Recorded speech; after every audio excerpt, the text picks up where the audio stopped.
सबसे बुरे दौर में प्यार नहीं करते तो आप मेरे सबसे अच्छे दौर में रहने के लायक नहीं हैं। नमस्ते दोस्तों, मैं हूं आरजे कार्तिक। एक बार एक शिकारी जंगल में पहुंचा। शिकार करने के इरादे से उसने अपने तीर पर बहुत खतरनाक वाला जहर लगाया और शिकार को निशाना बना करके उसने वो तीर छोड़ा, लेकिन उसका तीर चूक गया और जाकर के लगा एक पेड़ में। एक हरा भरा पेड़, बड़ा सा पेड़ जिसमें बहुत सारे तोते रहते थे। वो जो तीर था वो जाकर के जब उस पेड़ के तने में लगा तो धीरे धीरे वो पेड़ सूखने लगा। उस पेड़ में जितने तोते रहते थे एक एक करके सब छोड़ के जाने लगे। उस बड़े से पेड़ की कोटर में एक बहुत बूढ़ा तोता रहता था जो धर्मात्मा था, बड़े अच्छे मन का था। वो जो तोता था वो उस पेड़ को छोड़ने के लिए तैयार नहीं था। वो जाता था अपना दाना लेके, वापस आकर के वहीं बैठ जाता था, रहता वहीं था। उसके जो साथी थे तोते, उन्होंने आकर के समझाया कई बार कि चलो यहाँ क्या रखा है, तो खत्म होने वाला है, गिर जाएगा किसी भी दिन। लेकिन वो जो तोता था, वो बूढ़ा तोता जाने को तैयार नहीं था।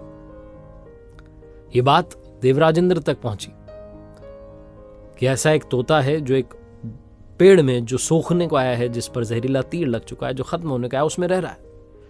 दाना लेके आता है, वापस वहीं रहता है, छोड़ नहीं रहा है, जबकि उस जंगल में बहुत सारे पेड़ हैं। देवराजेंद्र प्रकट हुए और तोते से कहने लगे, बूढ़े तोते से, कि आप बहुत धर्मात्मा हैं, बहुत अच्छे मन के हैं, लेकिन अब चले जाइए। वहां तालाब के पास में बड़े बड़े पेड़ हैं, हरे भरे हैं, उनके कोटर भी बड़े बड़े हैं, उन पेड़ों पर फल भी लगे हैं। आपको कहीं जाना ही नहीं पड़ेगा, आपका काम आराम से हो जाएगा। आप दाना खाएं, फल खाएं, जो खाना है खाएं, यहां से चले जाएं।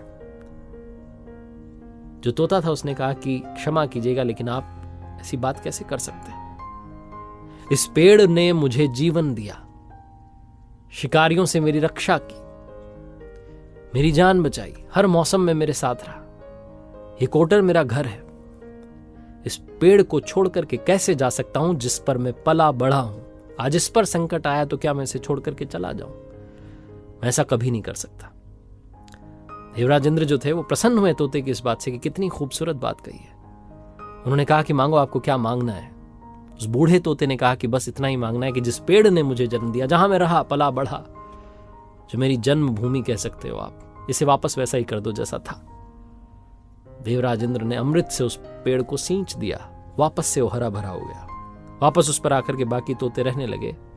बूढ़ा तोता कुछ समय के लिए और जिंदा रहा, फिर ऊपर चला गया स्वर्ग में, क्योंकि धर्मात्मा था। छोटी सी कहानी, लेकिन समझाती ये है कि जब किसी भी इंसान का बुरा दौर आता है तो इमोशनली वो टूटा हुआ होता है, उसे किसी सहारे की जरूरत होती है, किसी की आवश्यकता होती है।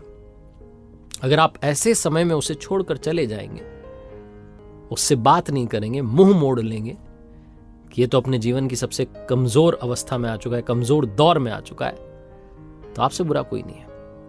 क्योंकि आप किसी के सुख के साथी बने या ना बने, आपको हमेशा किसी के दुख का साथी बनना चाहिए। एक बार फिर से वही बात कहूंगा जो अक्सर कहता हूं, ऊपर वाले के आशीर्वाद, अपनी मेहनत और अपनों के प्यार के साथ कर दिखाओ कुछ ऐसा कि दुनिया करना चाहे आपके जैसा। याद रखिए।